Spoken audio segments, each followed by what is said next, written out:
Well, g'day everyone, and welcome to our webinar, wherever you're at in the world, watching from maybe the UK and Ireland, or if you are in the great southern land of Australia, or maybe our friends over the pond in New Zealand. We are so pumped that you've joined us here tonight. My good friend Dave Adamson, 45 minutes north now of me, no longer a 15-hour flight north of me, or even worse, 25, 30, I don't know how long it would have taken, but 45 minutes north on the sunny coast of Queensland. So good to have you, mate. Thanks so much for joining us tonight. And my co-host, Duncan Banks in London, England, and it is bright and early in the morning. Guys, we are super excited tonight about the conversation that we're having. In fact, we've got over 100 people that are joining us from around the world to learn, hey, how do we navigate this complex world that we're living in now, where we're doing church online and in person in some parts of the world, like we are down under. So Duncan, how are things in the UK? Because you are not able to do church in person like we are. How are you guys doing up there? And while he's answering that question, guys, we would love it if you're watching if you would just jump into the chats and let us know the church you're working at or that you're affiliated with, and where you are in the world, where are you watching from. We would love for you to let us know that in the chat. So Duncan, how are things up in the UK right now? And where are things at when it comes to church in person online? We're very jealous of you guys, not just because of the sunshine in Australia, but we're very jealous of you guys because we've been in lockdown since Christmas, and it's most likely that we're not going to be able to meet in person until the summer, probably maybe even further into the autumn. So it's been tough. It's been tough being locked down, and all these people jumping onto the chat. They'll tell you time and time again, it's just been difficult. You can't see your granny and your grandpa. I haven't seen my dad for nearly a year. He's 87 years old and I haven't seen him for nearly a year. It's tough times. So we're really interested to pick Dave's brains today. So, enough chat really. Let me introduce Dave. Perko, do you know who said this? Dave is the most experienced faith-based social media expert in Australia and one of the most sought after online church strategists in the world. Who do you think Who said that? Yeah. Who said that? Did the same person also say that he has a ninja skill ability of writing bios, like his own bio maybe? No, like he never said that. Ninja skill levels. No, you know who said that? It's the lady who wakes up next to him in the morning said that. Is that right, Dave? Okay. The lady who... Well played, Duncan. Well played. Yes. So that's Meg, and of course, when your wife writes something nice like that, you put it on Instagram and Twitter for everybody to see. Everywhere.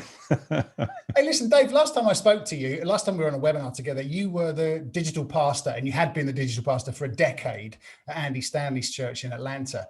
And like Perko says, you're now 45 minutes up the road from him. What happened? Yeah, well, essentially the bottom line of what happened was my eldest daughter was on the world race. She was doing a 9-month stint overseas in 3 different countries serving as a missionary. And when COVID and lockdown hit, she got forced back to the US, where we had been living for 13 years. And, she told us that she wanted to go to college. She wanted to do university in Australia. And so we were like, hey, this seems like a good idea to potentially move back with her. And then as part of that, around the same time, Orange, which is a church strategy company based in Atlanta, had asked me if I wanted to join the staff team there. I'd been working with them for a while, and they said, we want to have somebody in Australia and who could oversee Orange in Australia and New Zealand. Would you be interested in doing that? And so the timing just fit perfectly. And so in the middle of a global pandemic, my wife and I packed up our house and all of our possessions and our 3 kids, and we moved back to Australia. Which might seem like the weirdest thing in the world to do. But when we land here in Queensland, and Perko knows this all too well, where I live right now, there hasn't been a case of COVID in probably about 9 months. I have not worn a mask since I got off the plane. Restaurants are full.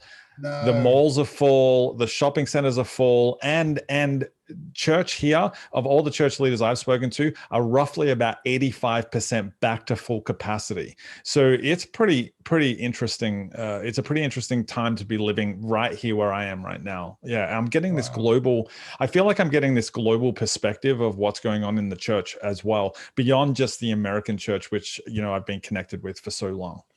So let me nail something straight away. After what you've just said, some people get the impression that people like you, these sought after social media strategists around the world, people like you and Carey Nieuwhof and others, they get the impression that you're anti in-person church, that you're the kind of person that says, you know, we should do away with church as we've known it before. Let's forget about meeting together. We don't need a building anymore. Let's just do church online. Is that what you're trying to say? I mean, is everything going to be virtual now? Yeah, if I had $1 for every time somebody has hit me with Hebrews, do not give up meeting together, you know, I'd be a rich man for sure. Because that's what I get hit with most. And my constant response is, I've never once said we shouldn't give up meeting together. All I'm saying is, you know, I lean into Mark that says, go into all the world and preach the good news. Well, all the world in the modern day era includes social media, it includes online platforms, it includes podcasts, it includes YouTube. All of these places are all the world. And so I think the church needs to be going into those places. And I also lean into the fact that, you know, I've got three daughters who are in their late teens, or, you know, my eldest is just turned 20, and they live online. This is, their community is found online. Their context for living life is online. It's online where they make major discoveries and major decisions about their life. And I want to make sure that those decisions are backed and have a foundation in faith. And so I'm encouraging church leaders to continue to be online, because selfishly, I want my daughters to have faith-based leadership online in their world. So that's a big part of what drives me around those things. And plus also the other thing is that, you know, studies have shown that pre-COVID, before lockdown even happened, the people who attended church had stopped attending church. Church had increasingly, you know, one of the things I always say is church attendance wasn't decreasing, it was decentralizing. Even before COVID hit, in the 2018, we started to see this big shift happening where people were accessing our content online and taking fewer steps inside the church building. It just took a global pandemic to legitimize church online. It took a global pandemic to legitimize putting messages up on YouTube. And so now this is going to be I honestly believe this is the future moving forward, that as the capital C church, we need to find ways to build community around our content. That's going to be the big thing going forward. How do we as church leaders build community around the content that we're broadcasting out? And that community has to happen locally, wherever you're called to serve, whether that's in Ireland, whether that's in England, with London, if that's in the Sunshine Coast, whether that's in New Zealand. You have to try to build community around the content that you're serving out into the wider community. Already, I've got a million questions. And if you're listening to this and you're in the chat and you're thinking, oh, Dave's talked about the content driving community, but how does he ask some of these questions? And we might even get you on the panel and get you to talk about that. Dave, one of the things I've noticed through COVID, I'm just wondering how you think COVID has changed our engagement with church. Because certainly I was talking to my son, who's married and lives a couple of hours away from me now. But he was saying, I've started doing click and collect at the grocery store, the supermarket, where you just go online, someone else picks all your shopping and you just go pick it up at the front door. And he says, why would anybody go in a store anymore when you can do that? And it only costs you like £1 for them to do that. It's crazy. So it's changed the way he relates to the local grocery store, local supermarket. Lots has changed in the way we relate to things. How do you think COVID and this pandemic has changed the way people engage with church? Yeah, so such a good question, man, because the reality is all of this was happening in the world pre-COVID. It's just a lot of Christians have finally become woke to the fact that this was already happening in the real world, right? I look at my own family. Since 2015, we've slowly increased the number of gifts that we buy at Christmas off Amazon. In fact, about 3 years ago, 95% of the gifts that we gave our daughters for Christmas were delivered by Amazon. And they didn't think the experience of Christmas was any less just because we got all of our stuff online. We've been able to get Uber Eats for several years now in the real world. Starbucks has always had an app where, I can order a coffee while I'm, still warming up my car in my garage, and then I can pick it up on the way through and it's already paid for. Like, this stuff has already been happening. It's just the church hadn't caught up to it. But now with COVID, the reality is that for a lot of people who attend your church or who used to attend your church,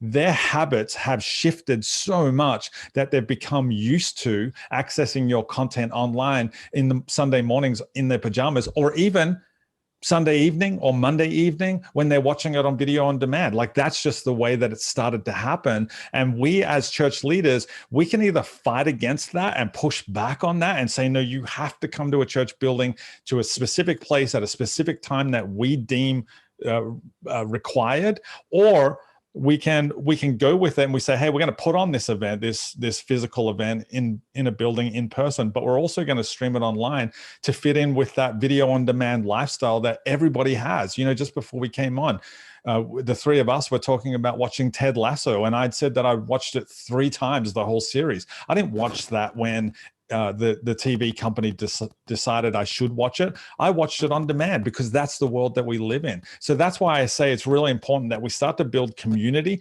around the content that we're putting out, and always remembering that Jesus came not to establish a church building, but to establish church community. So, in Acts, it says that the disciples, they listened to the teaching of the apostles. It doesn't say that they necessarily all met together at the same time at the same place, but they devoted themselves to the apostles' teaching. This is what's happening in the world right now. People are listening to you. If you're a lead pastor or a preaching pastor, they're listening to your messages online, maybe podcasts, maybe on a website or a church online platform, maybe even YouTube, Facebook, Instagram Live. How do you then build community around that? That's the next step for us as we move into an era that's post-COVID. Yeah, I'm going to get Perko to get, there's some brilliant questions in the chat. What you're saying, I mean, we could finish it here because people could take stuff away already. Some great questions in the chat. I'm going to get Perko to bring a few people on. But what you're saying essentially here, Dave, is, am I right in thinking this? As lead pastors, should we be thinking of church more like Netflix? Is that kind of... You've really put that in a way that's going to drive this Hebrews crowd towards the gathering together. Look, I was on a podcast early last week, and one of the things I said was, I think the era of the mega church is over. And the host of that podcast stopped me and said, well, we need to go back. You need to explain that.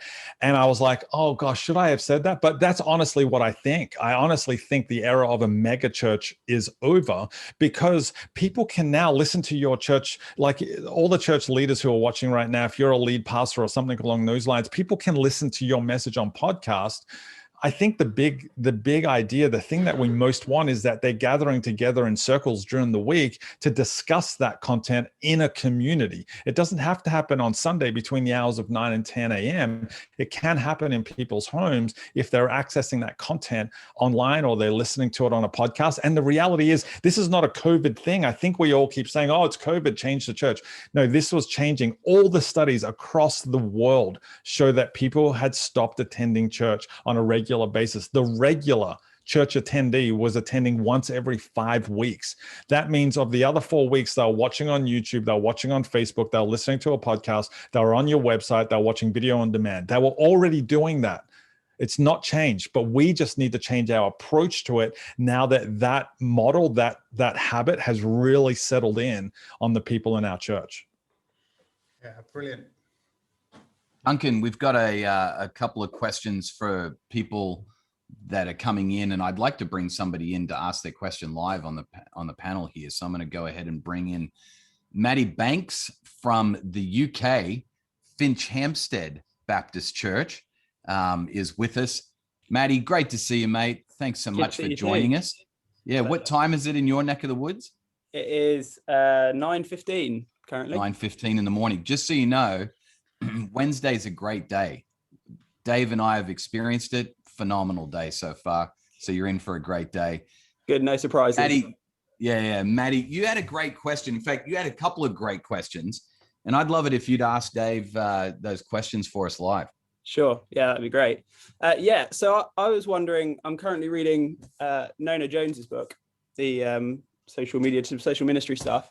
And she talks a lot about it in terms of sort of discipleship, just viewing it as discipleship, but online. And a huge part of that is fostering the sense of vulnerability and honesty online, which is, we kind of know how to do that in groups, but that's something you do, Dave, on your personal channel really well. Some of the stuff that people open up to you about in the comments, kind of, we would love that sort of thing. That feels like real discipleship. It's not just people sharing what they had for breakfast kind of thing. Have you got any practical tips or advice on how we foster that kind of vulnerability and honesty online? Yeah. First of all, dude, thank you. It's so good to see you. Thanks for asking that question. The first thing is, unfortunately, this is the bad news. It's a long game. I get that sort of traction on my own personal channels because I've fostered that over a long period of time. And it has required me being extremely vulnerable in the first instance. And, scripture already tells us that people become like their teachers, right? So if we want our people to be authentic and vulnerable online, then we have to express vulnerability and authenticity online as well. And people are ready to do that. One of the things I've found as a pastor is using online digital technology to connect with people and engage with people has made me a more efficient and a more effective pastor on so many different levels, because people inherently are much more open to jumping deep into the water when they're online. I don't know what it is about a face-to-face interaction where people are umming and ahhing and hedging their bets a little bit, but when it comes to online, even though everybody's got a profile pic and their name is prominently displayed, people feel like there's a level of anonymity there. But we just need to lean into that. And you might be thinking, I know there's people who are probably thinking, well, I don't have the time to do that, or because I'm so time poor anyway.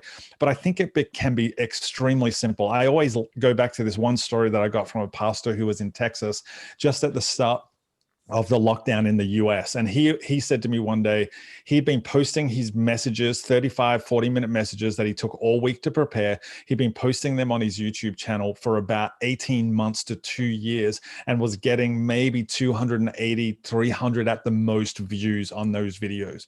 Then one day, about 2 weeks into lockdown, he took his dog out for a walk midweek, jumped on his phone without any equipment other than what was already in his pocket, and just started streaming live to YouTube and said, hey, if you're in the area, if you're in the local community and you need prayer right now, I just want to pray for you. Just leave me a message, leave a comment, and I just want to pray for you right now live. And what happened was all these people started to take him up on this opportunity because he was being vulnerable, putting himself out there saying, I will pray for you right now. In the end, that video had more than 18,000 views. And he contacted me and said, I don't know why I would ever do a 40-minute message again when I can get 18,000 views just from walking my dog around the block and asking people if they need prayer. That's when we become relevant as the capital C church. Too often, we in the capital C church think that relevance is, skinny jeans and tight, big V-neck t-shirts and moving lights and popular music. That's what we think relevance is. But relevancy is really meeting somebody's need at the moment that they need it the most. If I'm stranded in the desert and Duncan comes and gives me a glass of water, he's the most relevant person in the world to me in that moment. So if we want to foster that sort of engagement online where people are being authentic, we need to be aware of what the needs are in our local community. Not what's happening in the Sunshine Coast if you're in London, but what's happening in your community right now, and how can you address that need right now to the people in your who live within a 5-kilometer or a 5-mile radius of your church. That's when the church becomes relevant. And that's when you'll breed that engagement, that authenticity, and set up that discipleship model that you're talking about. That's so great. good. Can I ask the second one? Is that? Only because you're friends with one of the hosts, we'll let you ask a second question. Thanks. It's not what you know, is it? That's too Yeah. easy. Absolutely. Yeah, Go for it, mate. does lead really well onto the second part, which is that all good discipleship journeys take a disciplee and someone who's doing the discipling, someone who's a bit further down the road. And I was wondering if you had any advice for how you get those sort of people, the people who are a bit further along on their spiritual journey, to invest in the people who are kind of starting out or a bit further behind online. Yeah, that's the hard part, I guess, right? Is finding those people who are a little bit more further down the journey. But I think they exist in everybody's church.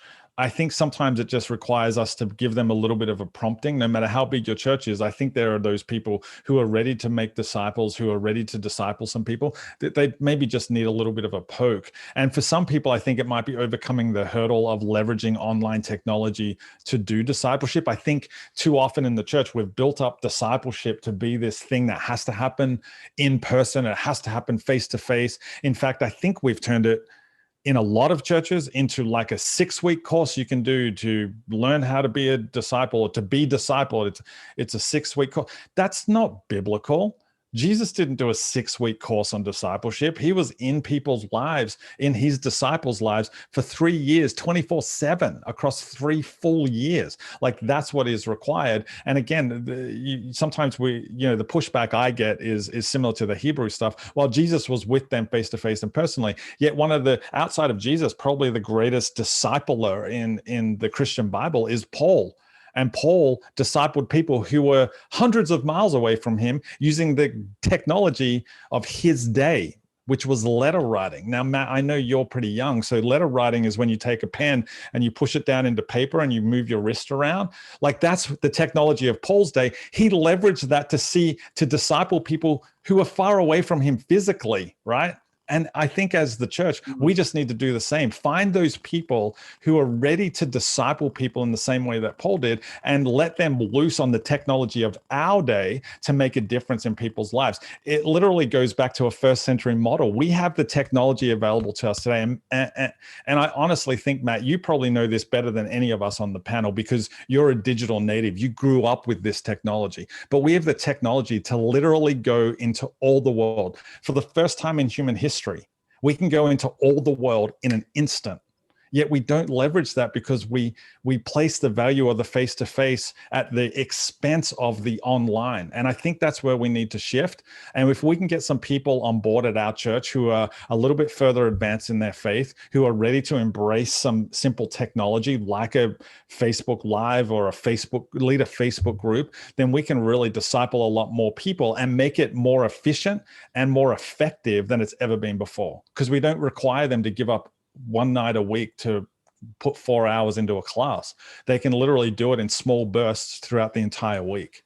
That's so good. This is so useful. Listen, while Perko gets rid of Matt and assigns him, and Perko's going to bring a couple of other people on board as well. Dave, just a quick fire question for you. Why do you think lead pastors in particular are afraid of the whole digital thing? I'm just, I've had so many conversations with lead pastors at the moment who are saying, I'm exhausted just trying to do church online. We've been doing that since March. It's a year now, and it's tiring me out. On the horizon, we're going to be meeting in person again. And I listened to Dave Adamson, and Dave Adamson says you have to do omni church, you have to do hybrid, phygital church, you have to do church in person and church online. I'm exhausted just doing YouTube church, and now I've got to put a program together in the building. I mean, what is it that's making us a little bit afraid as lead pastors, and how do we overcome that kind of a fear? Yeah, I want to give 2 answers to this. It's a 2-part answer. The first part I think is a little bit easier, and I think the second part will be a lot harder I think just a lot harder to hear and maybe a lot harder to digest. I think the first fear is we think that it requires a lot of effort and a lot of resources and a lot of technology and a lot of equipment. I think that's the first thing that sets up an obstacle for us, that we have to have a really good camera with a really good microphone and really good lighting. And our church just doesn't have A, we don't have the resources to purchase that stuff, and B, we don't have the people to run that. But the reality is, like I said in that story that I told Matt, you can do it while you're walking your dog around the block. Like, it can really be that simple. We have everything we need right here in our pockets, and we have it with us every single day. All we need to do is just lean into it and leverage it. The best lighting in the world, any photographer will tell you this, the best lighting in the world is already provided by God. It's called the sun. If we just sit near a window, that's the best lighting we can possibly have. If you want to improve anything on your smartphone device in order to make it a little bit better, I would say invest, $80, invest 50 pounds in a simple mic that plugs into your phone. Everything else you've already got. It doesn't require a whole lot. I think we put, too often what we do is we put the production ahead of the message. And I think we need to stop doing that. So I would say that's the first thing. We think it requires a lot of time and a lot of volunteers and a lot of equipment. The second thing, I think, that is the fear that I think is a little bit harder to hear. And this is it's because it was hard for me to hear. I think the next hurdle is that we fear not having people in the room who can give us instant feedback to whether or not we're doing a good job. That's what I think it is. I think as lead pastors, as worship leaders, even as well, just to extend it a little bit, we measure success on how many people are raising their hands during worship, how many people are saying amen to a point that we've written, to a really well-crafted bottom line that we've worded and we've created and we've put up on a screen. If people say amen, then we think we're successful. But I think the reality is we need to get over that, because the message has never been about us. It's always been about the people who are listening, and we need to go to where they're listening from. And the reality also is that every single day, every single person at your church right now is carrying a pulpit, a worship team, and an offering plate in their pocket. They carry it every single day. We need to make sure we're in here on a regular basis so that we're connecting with them. If we can step over those two fears, the first fear of resources, the second fear of our own ego, then I think it makes it a lot easier for us to embrace the online technology approach. That's great. Thanks, Dave. That's really practical. Jason, who else have we got asking questions? So Dave and Duncan, we've got Rachel Jewson that I'm going to bring in to the panel. She's got the question that I feel as though is like the $1 million question. I'm hearing from pastors what I consider the time poor, skill poor, maybe even money poor challenge, where churches are talking about how do we, compete's not the word, Rachel. I think you asked the question really well when you talked about, budget limitations, personnel limitations. Ask Dave exactly what you were talking about when you said the word compete. What did you mean by that? Yeah, thank you for that. I think we've touched on some of it already, because I was saying, in a smaller church where you haven't got budget, and even more so, you haven't got necessarily volunteers with the skills to operate some. I am thinking more, I guess, of the Sunday experience. But the maybe churches down the road have got all that stuff. It's all out there online. And you suddenly find that quite a lot of your congregation, particularly the younger ones, well, we can choose where we watch. We can start the morning in Hillsong and we can end in Bethel and watch all the churches in between, and we know it isn't a competition. We know that's not the thing, but equally, what's going to stop, if you like, the bigger churches literally sucking the life out of the small ones, I guess. Wow. That's a great question. Wow, Rachel, you are asking, yes, and you're asking the right question. That is such a good question, because especially, and I've heard this a lot over the past year over the last 12 months for sure, that a lot of pastors felt like there was this comparison trap. How can I compete with the church either down the road in another city or even in another country that has been doing online for 5 or 10 years and they've already got all the resources in place? How am I supposed to compete with that? And my answer 12 months ago is the same as my answer today. There is one thing, Rachel, that you can do that Hillsong, that Bethel, that North Point, that Life Church, that Elevation Church cannot compete with in any way, shape, or form. Only you can serve the needs of your local community.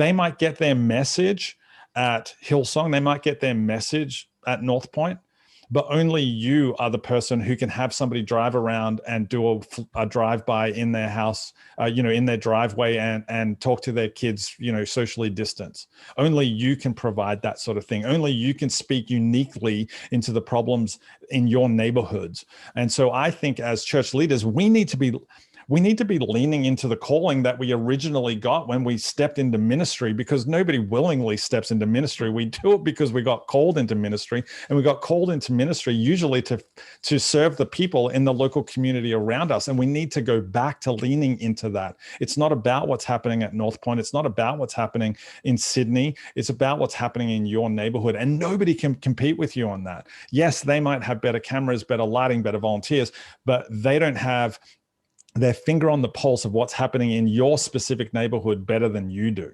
And so that's where I would be leaning. I would make sure that it's all about your local community.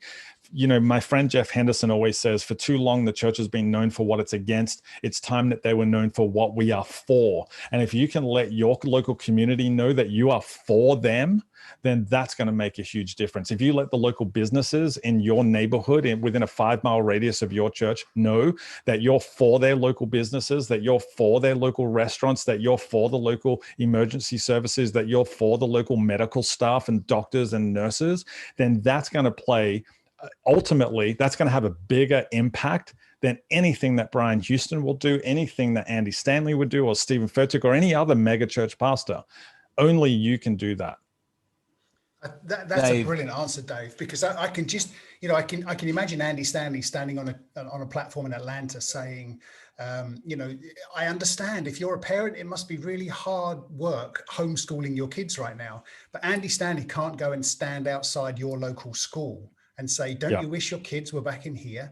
And suddenly it feels Amen. local, and I think if we were to work harder to be local rather than try and compete with Atlanta or Sydney, Hillsongs and all that kind of stuff, then I think we're going to win the game, because those guys can't do that. Yeah. Dave, I think you hit the nail on the head. I love what you said about the being for the community. Rachel, just to encourage you, a church in our local community just this year started to become much more for their community in an outward way, using their social media platforms, promoting specific businesses and schools and so on in the local community. For the first time ever, and their church is 5 years old, it's a church plant. For the first time ever, one of their local Facebook groups for the entire city reposted their posting about the school in their community. First time ever. So their platform went from maybe 250 people that followed their online social media to thousands of people, because this community Facebook group picked up their post. So good. It's really being for their community, like you said, Dave, and extending your reach because of that. So I love that. We've got some other questions, Duncan. Can I just say, Rachel, one more thing? Leon in the chat just said it way better than I did. He said, don't be the best church in the community, be the best church for the community. So good, Leon. Gosh, Leon, I'm going to steal that and I'm going to tweet it. So put your handle down so I can give you credit. Great question, Rachel. Hey, great question. Yeah, Rachel, thanks for joining us. Hey, as Perko gets rid of Rach and finds someone else to ask a question. I won't get rid of you, Rachel. I promise. You're just going back to the attendees. You can stay in the webinar. But you know what, Dave? Us Australians, we don't know how to speak English correctly. So maybe Duncan had it right the way he said it. You guys invented the language, Duncan. You invented this whole thing. It's a Zoom term. Get rid of. It's a Zoom term. I love it. One of the things that keeps coming back in the chat, Dave, while Perko finds someone else that we can abuse, one of the things that keeps coming back is something you said right at the very top of the hour. You talked about creating content that drives connection, that drives community, and everybody's going, yes, I want my content to create a sense of community with people, more than just someone in a chat saying, hi, I'm here. How on earth do you do that? How do you create something during the week on a Sunday that drives a sense of people connecting with each other and feeling like they belong and feeling like they matter? Yeah, man. So again, this is another question I hear often because, pastors, man, pastors have the hardest job in the world. We are always time poor. Before the global pandemic, we were time poor. You look at the rate of pastor burnout, like burnout in the church, it's astronomical because we're so time poor. And so when you hear somebody like me come on and say, yeah, just connect with people during the week, we automatically go to, and I totally get it. Well, how do I find time to do that? There's no time. My schedule's booked. How do I find time to create this new content? And I would say it's not about creating new content. It's about repurposing on purpose. You're a content creating machine. That's what churches are. Churches inherently create content, right? Sunday's always coming. And so there's always probably a handful of people in your church who are always creating content ahead of Sunday. And then once that Sunday is over, we push that content aside and we move to the next Sunday, right? We start regenerating more content. Repurpose the content that you've already created. Repurpose it on purpose. And what I mean by that is take that 35-minute message that you preached on Sunday, maybe live streamed onto Facebook, maybe live streamed onto YouTube. And then on Monday, trim that down to a 2-minute take one point, just one of your points, and put that into a 2-minute video that you push out onto Instagram on Monday or Tuesday. And then on Wednesday, take 2 of your points and maybe churn out a 4 or 5 minute, maybe 5 to 7 minute cut down version of that message that you put out onto YouTube. And then when you put that to YouTube, have links. Use YouTube descriptions, use YouTube end screens, use YouTube cards to push people to the full length message. So a 2-minute message becomes a 7-minute message, becomes a 35-minute message. It's just all happening in reverse because we're always preparing that 35 minutes worth of content, right? So just repurpose that on purpose and leverage it during the week on the platforms that are appropriate for that sort of content. When I say that, what I think happens in those moments when we do that effectively and we do that consistently, we actually lower the bottom rung on the digital invitation ladder. Say that again. We lower the bottom rung on the digital invitation ladder. Because here's the reality, Duncan. If I go over to my neighbor next door and we're out talking by the letterbox and he says, hey, my marriage is not going well at the moment. And I say to him, oh, really? I'm so sorry to hear that. Hey, my pastor actually did a 35-minute message on YouTube. Let's watch that right now while we're by the letterbox. Well, that's too far a leap. People just don't do that. But if I can send him a 2-minute link to my pastor's message on marriage and how to have a better marriage, then he's more chance he's going to watch a 2-minute message, which leads to him watching potentially a 5-minute version of the same message, which ultimately we hope would lead to him watching a 35-minute message, and then maybe the whole series on YouTube or something along those lines. We have to create these little steps and allow people to take little steps towards this longer form content. So it's not about creating new content. It's just about repurposing the content you've already created on purpose. And then, there's a famous guy who does social media and he's known for social media. His name's Gary Vaynerchuk. He says, don't create, document. Just document your life. It's already happening. Just document it. If you're doing a daily devotional that you read every single day, take a photo of it, post it onto Instagram and say, hey, this is the book I'm reading at the moment. I'm doing a devotion. If you want to read it with me, just jump in. If you got any questions about it, just jump in. Hey, I'm reading Romans 12 at the moment. Why don't you, if you got questions about it, hit me up. Like, do it that way. Just document what you're already doing anyway. And it takes some of the pressure off of creating this brand new content. That's really helpful, Dave. So what I'm hearing in my head are lots of, the 100 or so pastors that are on our webinar at the moment. I can hear them saying, that's exactly what I want to do, because I know that will create connection. I know that will create a sense of community. That's exactly what but I'm preaching 35 times a year. I mean, week in and week out, I'm having to prepare a message. I'm having to put the Sunday thing together. I'm probably, because it's just a small church, having to set the table and the chairs and everything else up, or, put the YouTube thing up online.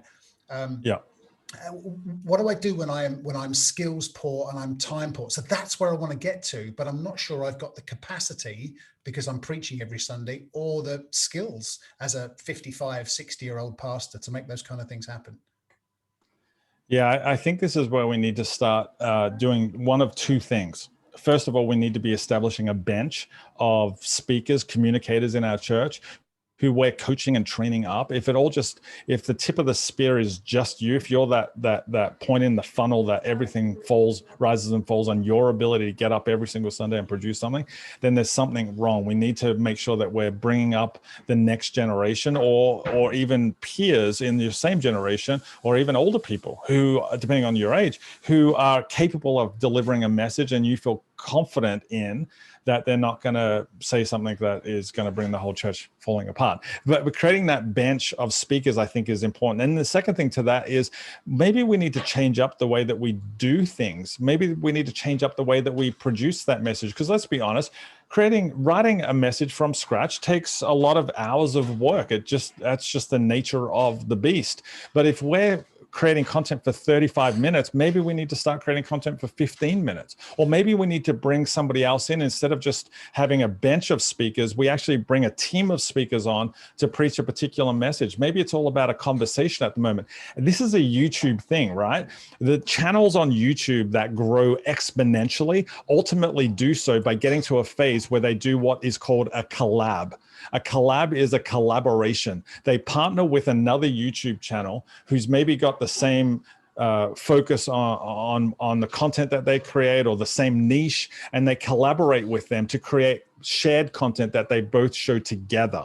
Right? Maybe we need to collab on Sundays. We need to bring somebody else in. So maybe it's, if Perko's preaching, he might bring Duncan in to have part of the conversation with him, and they double barrel preach by both of them taking a little bit. Or maybe it's just the conversation between, hey, we're talking about grace today in our church because we're heading into Easter. And so we've got two people who understand the Hebraic background of the word grace, and they're just going to have a conversation in front of you guys. And hopefully it's going to unpack some things that you've never thought about when it comes to the idea of grace before. Now, that might have some sort of, obviously needs some cohesion around it, but having that halves the work. So anything we can do to take some of that pressure off those pastors, I think is super helpful.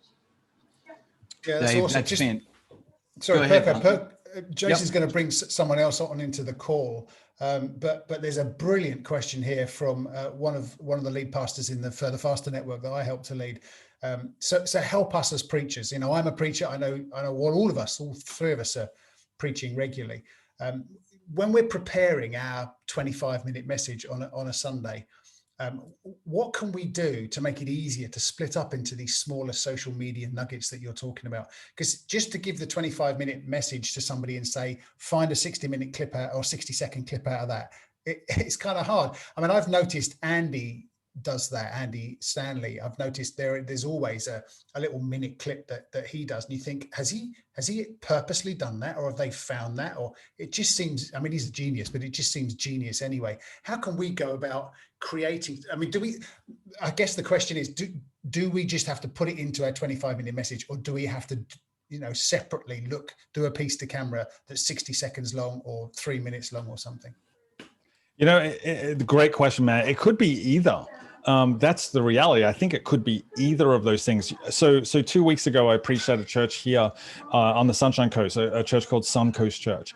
And the stuff that I was preaching about was specifically around being able to withstand hard times, right? Being able to get through and persevere through hard times. That's what I spoke about. So as I was preparing that message, first of all, I wasn't preparing for a 35-minute message. I was preparing for a 22-minute message. That's the idea that I had in my head.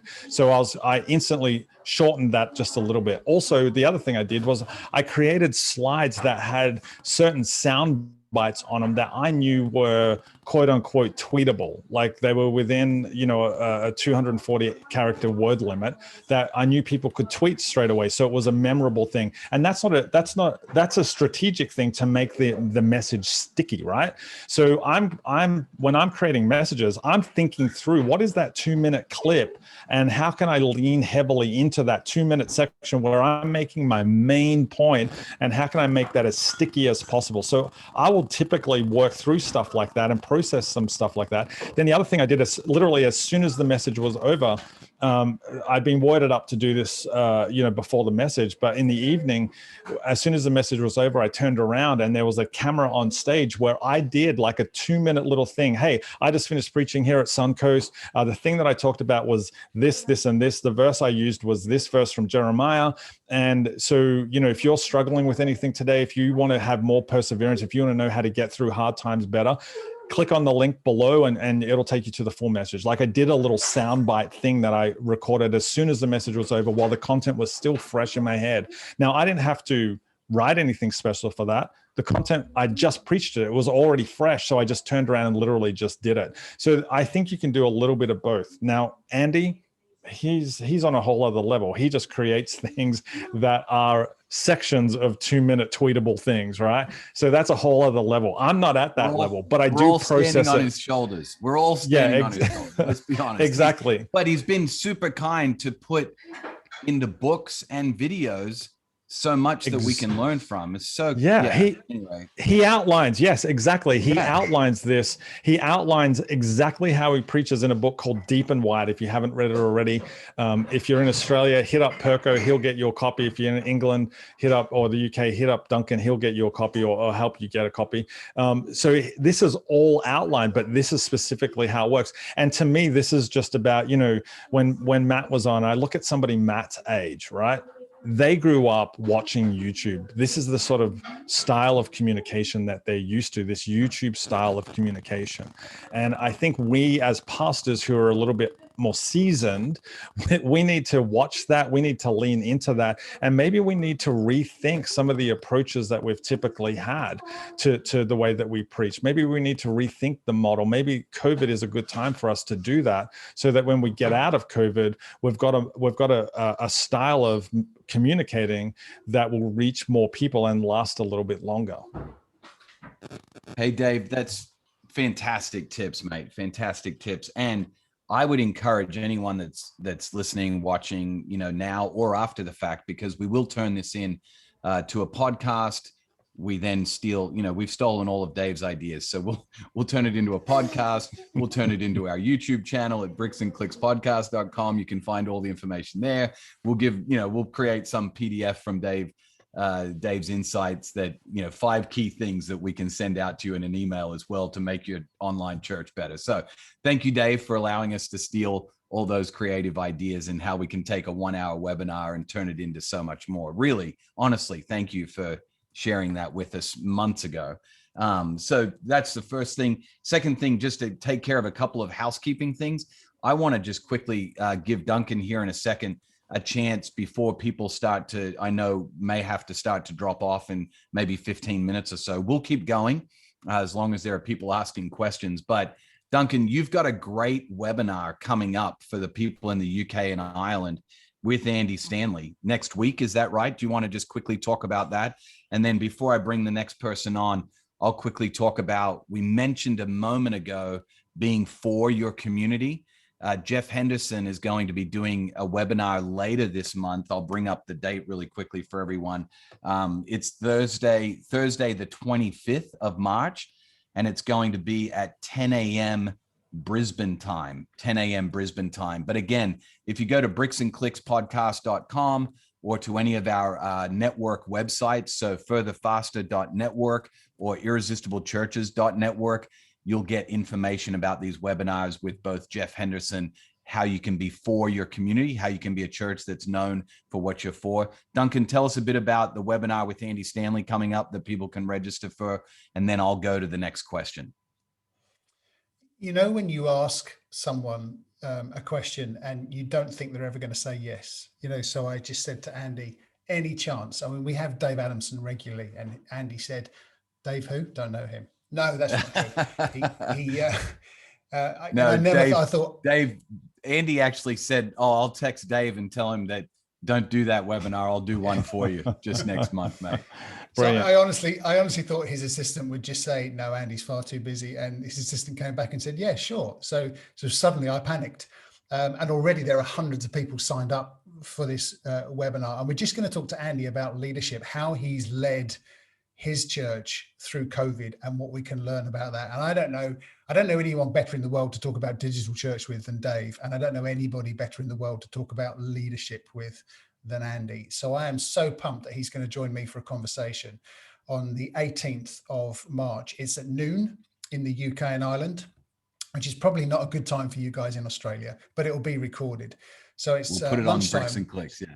Yeah, definitely. It's noontime, and you can, if you go to furtherfaster.network/Andy Stanley, I'll put it into the chat, then you can register there. And the cost is exactly the same cost as this webinar is, absolutely zilch, zero. So are you saying, Duncan, are you saying that Andy Stanley's a cheap date like Dave Adamson? Is that what you're saying? Yeah, as long as you buy them a bun, they're quite happy. They're very happy. A bun. That's awesome. Hey, as we're bringing on this, what next is a panelist, bun? I have no idea. What? Yeah, can you, Duncan, is that British? British? Do you not know what a sticky bun is? Oh, sticky bun. Sticky bun. Yeah. Okay. Thank you. Sticky bun and some clotted cream. All right. So we're gonna bring on Ivan, who's got a great question. But while I'm bringing him on, Dave Adamson, here is a great question, all the way from the West Coast, best coast of Australia, Perth. Michael is asking, how do we create an army of young people who become social media influencers and pointing people to Jesus? I think that's a great question, Michael. It's fantastic. I love it. And then we'll bring Ivan on, because Ivan's going to talk about transitioning people from online family and online adult ministries as well. So it'll tie into the family ministries theme. So I'm answering Ivan's question, right? No, you're answering Michael's question, which is the one about creating the army of online influencers with young people. And then Ivan's going to ask his question. Michael, the short answer is you don't have to create them. They're already there. They're already in your church. They already grew up. They're in the church as digital natives, and they're just waiting for their opportunity to be unleashed into creating this. So one of the things I did at North Point was I created what I called 2 influencer lists. There was an influencer list of staff members, and this is staff members who had over a certain number of followers, which is arbitrary to your church, obviously from a percentage basis, who had over a certain number of followers on social media or a social media platform. And then I created a influencer list of people who were within our church who had a big influence or micro influence on a certain social media platform. And then I just resourced them and gave them the opportunity to talk about our church. Like, that's literally all you need to do. So they're already there. We just need to have somebody who can gather them together and identify them and then release them into what the church wants to achieve. That's the short answer to the question. Love it. Hey, Ivan, why don't you introduce yourself really quickly by telling us what church you're connected to, Ivan, where you're from, where you're watching from in the world. We'd love to know. And then go ahead and ask Dave your question. I thought it was a fantastic question. So I we're in England, in Andover, and I'm from Andover Baptist Church. I'm the children and youth director at our church. So and the question that I had was, how do you bridge the gap between quote unquote adult online and kids and youth online? How do you bring those two worlds together on any platform? We're kind of running 2 different social media things, and I think that's great and good. But how do you bring that together? Wow, Ivan, such a good question, but such a hard answer, right? Because that's really, I think, where the rubber hits the road, because it's one thing, and most of us are geared naturally towards creating services that our young adults or our adults will attend, but hitting those, reaching kids makes it a little bit harder again. To answer your question specifically, I've seen a lot of churches create online content that's uniquely for the kids, that they then reach out to parents and encourage parents to watch with their kids, and they post that to things like YouTube. I know organizations that create church strategy and church resources like Orange, for example, which, if you're a member of the Further Faster Network or the Irresistible Churches Network in Australia, you get access to Orange. They specifically design their content to not separate, but create content that's for kids, create content that's for students, and then bring the parents into that. So I think what I lean into most, Ivan, to answer your question really directly, is I think it's incumbent upon us as church leaders to connect with the parents of the kids and partner with them, because during COVID, during a season when there's a lockdown, or when as happens here in Australia, like a city like Melbourne will go into a hard lockdown for a 5-day period where church has to be cancelled for that weekend. I think that's when it's really important that church leaders have created a bridge to parents to help equip parents to disciple their kids.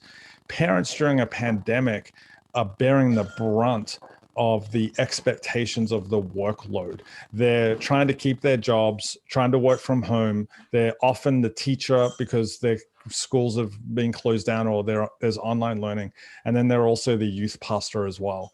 And parents just aren't equipped for that, because over the generations, over the decades, we've created a culture where parents can just drop their kids off in kids ministry or student ministry, and they'll take care of that. And we as parents don't have to worry about that. So I think the churches that will succeed are the ones that are, first of all, bridging that gap and partnering with parents, and then equipping the parents so that they can do that job of discipleship until the buildings open up again, or until we can figure out a better way to connect with the kids. So it's all about that partnership happening first. I think the obvious answer we lean to is I need to create kids content that's going to keep the kids satisfied and occupied for 35 minutes or something along those lines.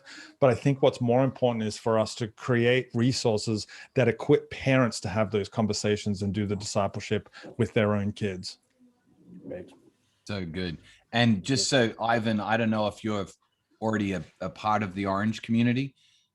If you are, fantastic. If you are not, man, I'm telling you, they not only have they got great done for you resources, but it comes with just tons of experienced people behind it, educators, pastors, youth workers, like all of the above, helping to create the content. And parents as well, because we are trying to put parents in it. Perko, So Ivan is my ministry area consultant for kids. Okay, in our great network. question then. So he is our Orange go-to for our network. Somewhat familiar, but maybe others on the webinar are not as familiar or listening to the podcast. But go check out Rethink Orange if you haven't. Can I ask Ivan a question? Ivan, what have you been doing that's been successful in your church to connect with parents and to provide those resources? Yeah, I think we're trying to, so we've been leaning heavily into Orange. So we've been posting a lot of the Orange content. We've been using it in different forms, cutting and pasting a few of the videos. So that goes out twice weekly now. We've stolen all their Instagram images, so that goes out, that's scheduled out every week now for all the different age groups. We're leaning heavily into Parent Q, which is great. It's got all the blogs on there, it's got all that great insight. We're doing some podcasts. We've been doing we've called our podcast Parenting Reality Bites podcast, just little kind of insets of normal parents going through some really normal stuff, trying to make everybody feel normal in this time that some of the stresses and strains are going through that. So we've been trying to bridge the gap that way. We're finding that email is just overwhelming at the moment. Like we're just never getting enough clicks to open that. So out of 50 people, we'll get 4 people open up an email. So we're always trying to find different ways. And why the question? How do you bridge that gap better in this time, and trying to bring those two? Almost feels kind of separate sometimes. So how do you bring that connection to the forefront? Yeah, that's good, Ivan. That sounds so good. And I just want to throw this out there. As I said earlier on, and maybe some people weren't here for it, but I actually work for Orange now.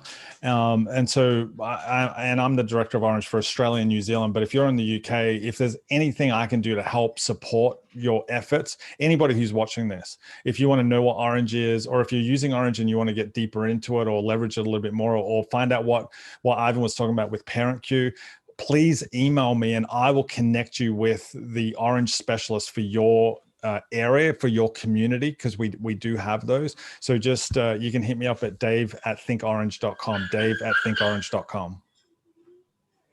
Perfect. Hey, Ivan, in the words of my good friend Duncan Banks, we're going to get rid of you at this point and send you back to the panelists. Thanks Sorry, so much. not to the panelists, send you back to being an attendee. We've got some questions still coming in, and I wish that we could get to all of them. But I do want to bring in Io. Did I pronounce that right? Yeah. Io is going to come in and he's going to ask his question. But as he's coming in, just want to encourage everyone with this, that we're going to make available all of the content, the things that we've talked about on the webinar so far tonight. So webinars that are coming up, contact details for Dave, contact information for Further Faster, Irresistible Churches Network, Orange, all of the above. We're going to get that out to everyone via email. So by registering for this particular webinar, you gave us your email address in order to register. And so we'll get that content out to you. I think I've got Io. He's actually logged in here as an attendee, I think 4 or 5 different times.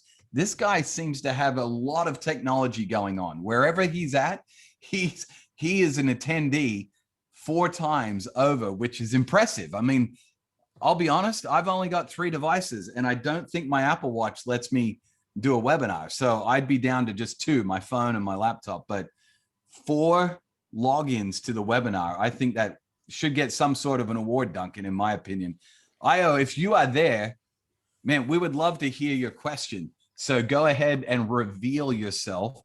If not, we'll go to Duncan, and I know you've got a question. Maybe I'll try one of the other Ios that is attending the webinar. Let me try a different one and see if we get the right one. Duncan, you can take it from here, my friend. You can grab it. I know you've got a burning question on your tip of your tongue. IO's great. IO's church. I've been coaching IO's church for a little while now. They are the I can't wait to meet IO. I'm Honestly, disappointed that I haven't. Everybody needs to hang on and meet IO, because he is the most life-giving pastor I think I've ever met. I can't help but now smile come on every as time. a 6th. I think he's actually got 6 attendee roles now. We're going to try this one here. He is the Ted Lasso of pastors.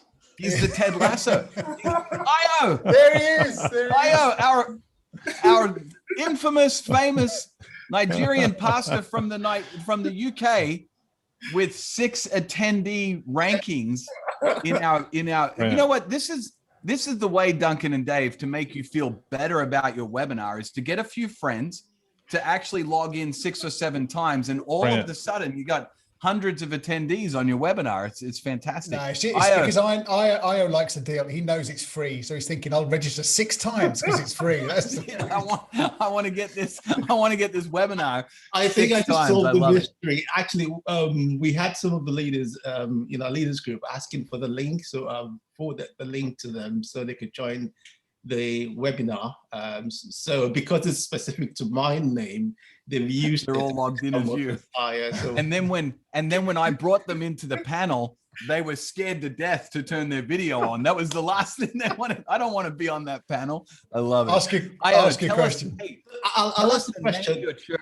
Name of your church, where you're located, and then I would love to hear you ask your question today. Oh, fantastic. The name of the church is Transformation House Church. We've just become a part of the For the Faster Network, and we're welcome to be part of that. We're based in St. Albans in the UK, so just south of London, just a few minutes drive outside London. Now, the question is actually not mine, but I'll read the question.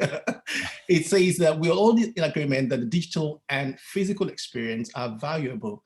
Is there a way that we can make the physical in-person experience different to the digital one, so people still prioritize the physical experience when they're able to? So is there a way to still do something extra to encourage people to jump from the digital world to come actually to our in-person meetings? Yeah, great question. That's an awesome question. Cheers to whoever wrote that, because that is the thing that we're starting to figure out, right? Especially here in Australia, as we move deeper into this post-COVID sort of mentality, we're starting to figure some of that stuff out or approach some of it. This was actually a question, and Perko and Duncan, I'd be encouraging you to ask Andy about this on the next webinar. This was a conversation I had with him probably about June last year, when we started streaming our services at IO at North Point, what we realized pretty quickly is the Zoom fatigue started to set in. And so our viewer retention rate started to plummet. Like, we were in the 76%, and then that moved to really quickly to about the 35% and even down to the low 30%. And so I was brought into a meeting where I was asked a specific question. Hey, what do you think needs to happen? And so what we did was we shortened the service, moved worship away from the front of the service, moved it to the back of the service. And so what typically would happen is we just started streaming services like we normally would, right? A couple of songs at the front, a host, and then the message. Well, we flipped that on its head and started doing the message right out of the gate, a couple of announcements, and then worship. And as we did that, our services started to kick off and our viewer retention started to stay really, really high again.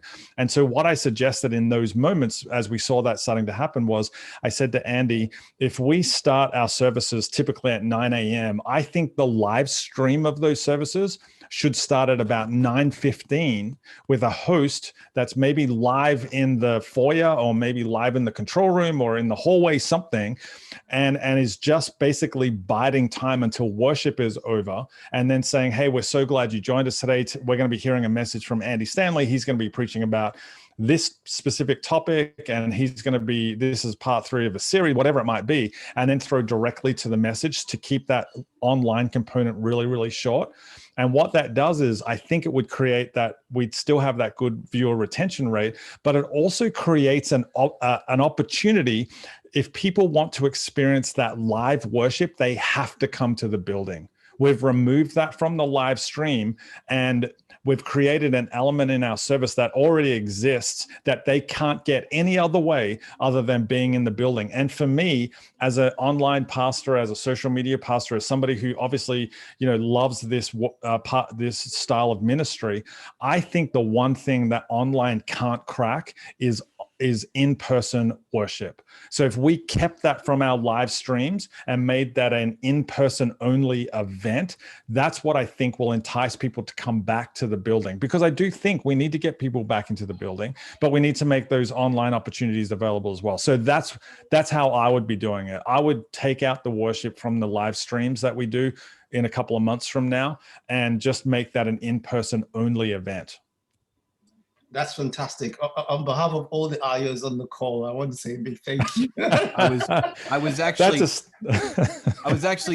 just going to say, IO, the person that wrote the question is actually Andy, who you asked spoke with last June. Dave, you were talking with Andy. You just said last June. Brilliant. And Andy's logged in as IO. He said in the chat here. So of course.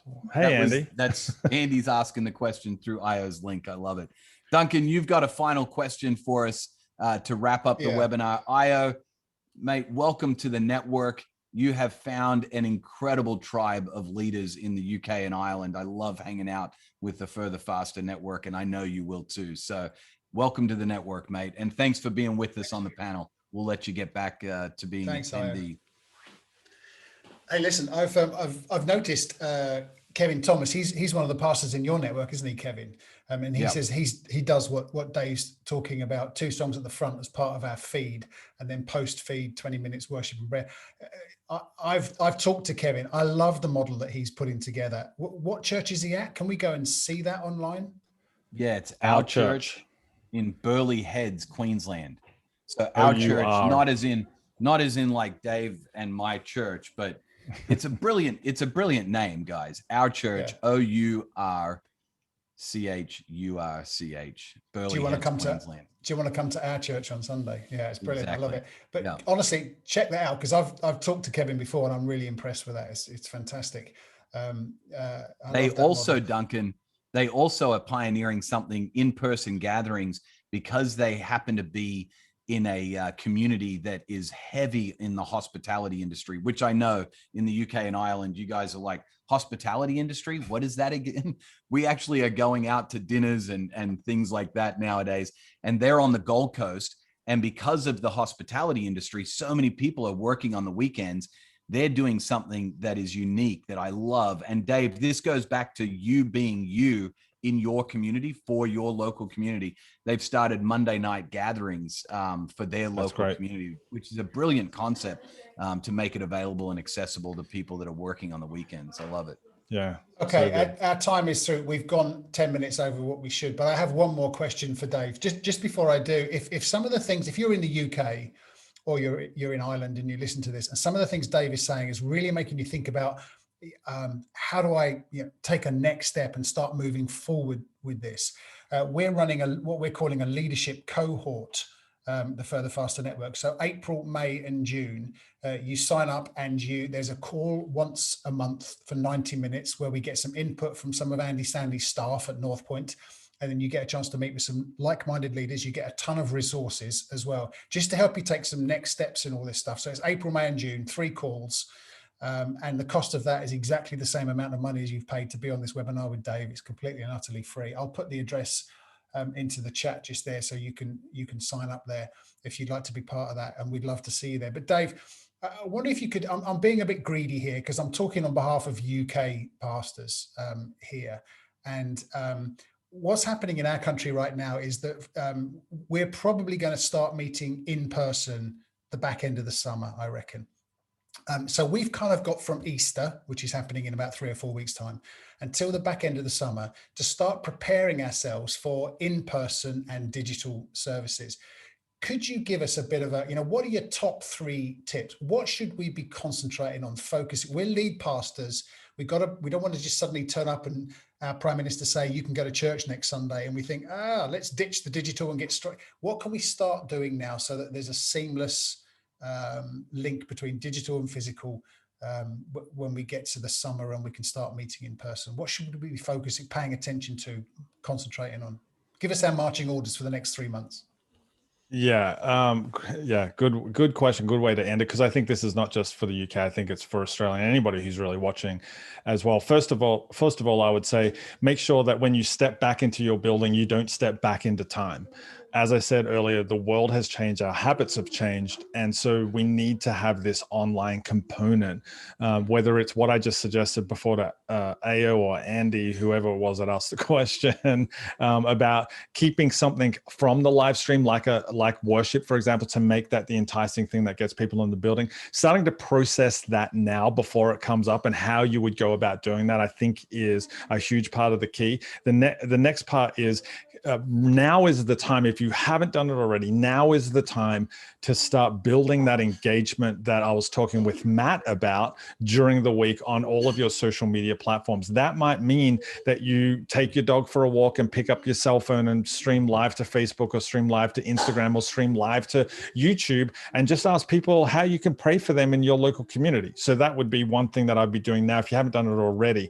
Now, a lot of pastors will say, well, it's been a year, it's probably too late. No, it's not too late. Do that now. Start doing that now. Figure out ways to connect with your church community during the week in short little bursts that you don't have to preach a 45-minute message on a Thursday night on your phone. It just needs to be take your dog for a walk, and however long it takes you to walk around the block, pray for people live and in person. That would be my first, the first thing I would be suggesting that you do.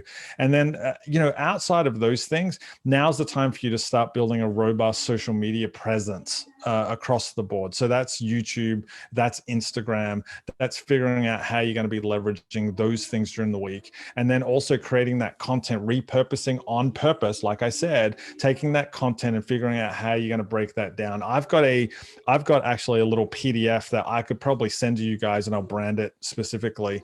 That is this inverse pyramid, which breaks it down, the upside down pyramid. This is your long form content at the top, which is your 35-minute message you're already preaching. How to edit that down so that you can put it on specific platforms, and then edit it down again so that it's lowering the bottom rung on the digital invitation ladder.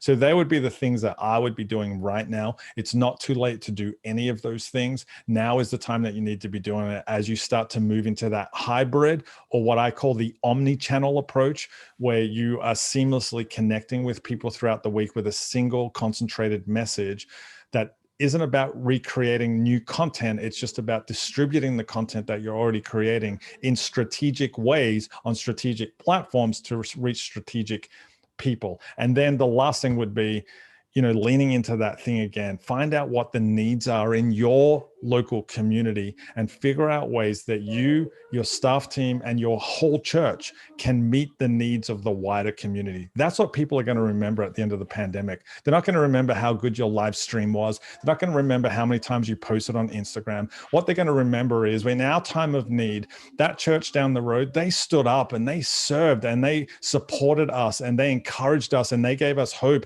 They gave us inspiration in the time when we needed it the most.